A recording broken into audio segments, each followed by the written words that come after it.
समस्त छात्र छात्राओं को ऑनलाइन क्लास में स्वागत है। मैं रविशंकर के लिए आज कक्षा 11वीं का भौतिकी पढ़ाने वाला हूँ। चलिए आज स्टार्ट करते हैं। अध्याय 1 है, एक कवि है, मापन और मात्रक। इसमें क्या है, हम लोग बहुत सारे क्वेश्चन को सॉल्व कर चुके हैं। अब कुछ नए क्वेश्चन चलते हैं। जैसे है आपका, ठीक है, ये क्या है आपका सोनार। सोनार से रिलेटेड भी कुछ कुछ पढ़ चुके थे हम लोग, ठीक है। ये सोनार को पढ़ना भी स्टार्ट कर चुके थे, ठीक है। देखिए सोनार क्या है। इस शब्द का पूरा नाम है साउंड, नेविगेशन एंड रैंकिंग। इन शब्दों का अर्थ है नौ संचालन करना और दूरी आदि का पता करना। नौ संचालन करना कहने का मतलब है आपका नौसेना जो होते हैं, ठीक है, उनका संचालन करने में काम आता है। सोनार तकनीक का उपयोग समुद्र में जल के अंदर, ठीक है, समुद्र में जल के अंदर लड़ाकू पनडुब्बी, ठीक है, समुद्री पत्थर, जहाज के मार्ग में आने वाले रुकावट की स्थिति तथा समुद्र की गहराई ज्ञात करने में किया जाता है, ठीक है, ज्ञात करने में किया जाता है। इसमें पराश्रव्य ध्वनि का प्रयोग किया जाता है। इसमें किस ध्वनि का प्रयोग किया जाता है? पराश्रव्य ध्वनि का प्रयोग किया जाता है, ठीक है। थोड़ा सा आगे चलते हैं, ठीक है। देखिए यहाँ पे क्या बोलता है, देखिए, ठीक है, एक मिनट जी, ये आपका थोड़ा सा बिगड़ जा रहा था। चलिए इतने में हो जाएगा, ठीक है। इस विधि में देखिए ये विधि किस प्रकार से यूज होता है। इस विधि में प्रेसी से पराश्रव्य तरंगे जल के अंदर पनडुब्बी या अन्य वस्तुओं की ओर भेजी जाती हैं। इस विधि में क्या कर दिया जाता है, प्रेसी से पराश्रव्य तरंगे जल के अंदर पनडुब्बी या अन्य वस्तुओं की ओर भेजी जाती हैं, ठीक है, जहाँ से दूरी करना होता है। प्रेसी मतलब भेजने वाला है, ठीक है। ये तरंगे उन वस्तुओं से टकरा कर पुनः वापस आ जाती है जिन्हें ग्राही ग्रहण कर लेता है, ठीक है। देखिए मान के चलते हैं ये आपका प्रेसी है, ठीक है। प्रेसी से मेरे को क्या है, समुद्र की गहराई निकालना है मान के चलिए। तो देखिए पूरा गहराई तक भेज देंगे, ठीक है। यहाँ से वह, ठीक है, क्या पराश्रव्य तरंगे टकरा कर पुनः, ठीक है, प्रेसी तक पहुँच जाएगी, मतलब पुनः ग्रहण कर लेगी, ठीक है।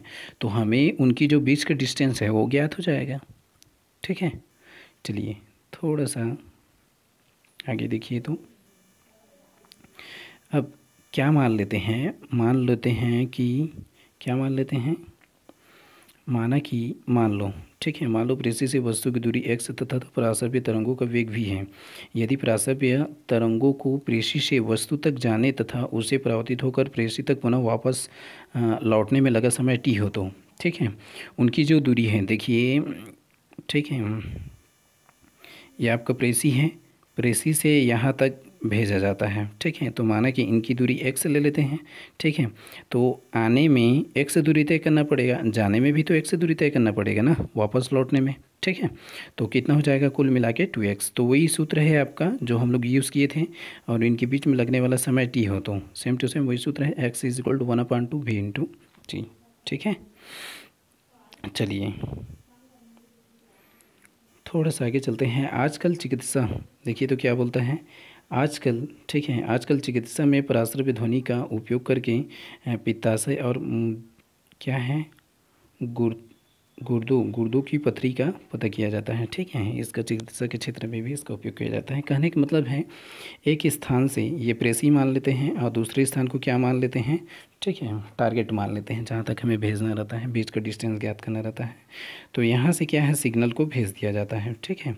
अब यहाँ है, ठीक है, यहाँ से वो तरंगे क्या होती हैं, यह सिग्नल टकरा कर वापस आ जाती है। तो इनके बीच का डिस्टेंस ज्ञात होता है, तो इनके बीच का डिस्टेंस भी रहेगा, ये आपका x रहेगा तो x रहेगा, तो बीच की दूरी ज्ञात हो जाता है, समय भी आपका t ज्ञात हो जाता है, ठीक है। तो क्या ज्ञात हो सकता है आपका इस सूत्र की सहायता से, ठीक है, दूरी का मान ज्ञात किया जा सकता है, x का मान, ठीक है।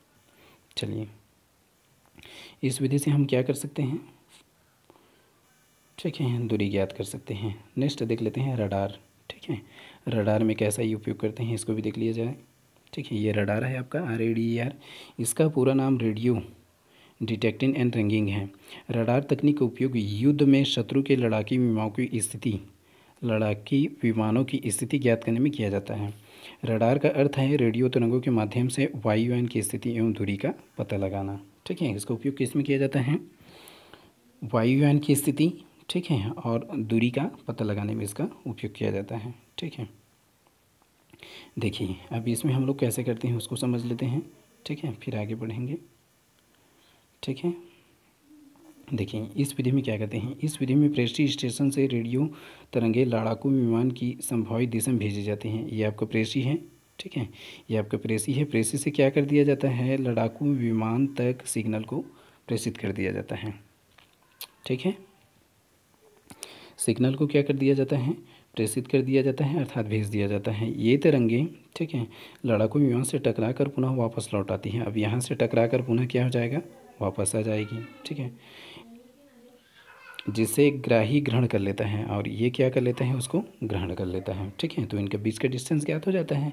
मान लो प्रेषी स्टेशन से लड़ाकू विमान की दूरी x मान लेते हैं। फिर वही है, ये आपका प्रेषी स्टेशन है और ये आपका लड़ाकू विमान है, इनके बीच की दूरी x ले लेते हैं। जाने में तो आने में भी तो x लगेगा ना, और इनके बीच का समय क्या हो, t हो, तो वही आपका है। ठीक है, फिर से वही सूत्र यूज़ करेंगे, देख लीजिए। ठीक है, इनके बीच का वेग क्या ले लिया है, c मान लिया है, तो इसके स्थान पे क्या यूज़ करेंगे जी हम लोग, एक मिनट ना, इसके स्थान पे क्या यूज़ करेंगे हम लोग, c यूज़ करेंगे। ये देख लीजिए, वेग का अगर c मानते हैं तो c रहेगा, v मानेंगे तो v रहेगा। ठीक है, और हमेशा जो, ठीक है, रेडियो तरंगों का वेग है 3 × 10⁸ मीटर प्रति सेकंड होता है। इसमें क्या करते हैं, समझ में आ गया होगा आप लोग को। ये आपका प्रेसी ले लेते हैं हम लोग, पी मतलब प्रेसी है मान के चलिए, और ये आपका लड़ाकू विमान है, विमान मतलब भी ले लेते हैं। ठीक है, तो प्रेसी से, ठीक है, प्रेसी से लड़ाकू विमान तक सिग्नल को प्रेषित कर दिया जाता है, तो इससे टकरा जाता है और टकराने के बाद वह सिग्नल वापस आ जाता है। ठीक है, ये प्रेसी स्टेशन के पास, और उसको क्या है, ग्रहण कर लिया जाता है। ठीक है, इस प्रकार से इनके बीच की दूरी ज्ञात किया जा सकता है।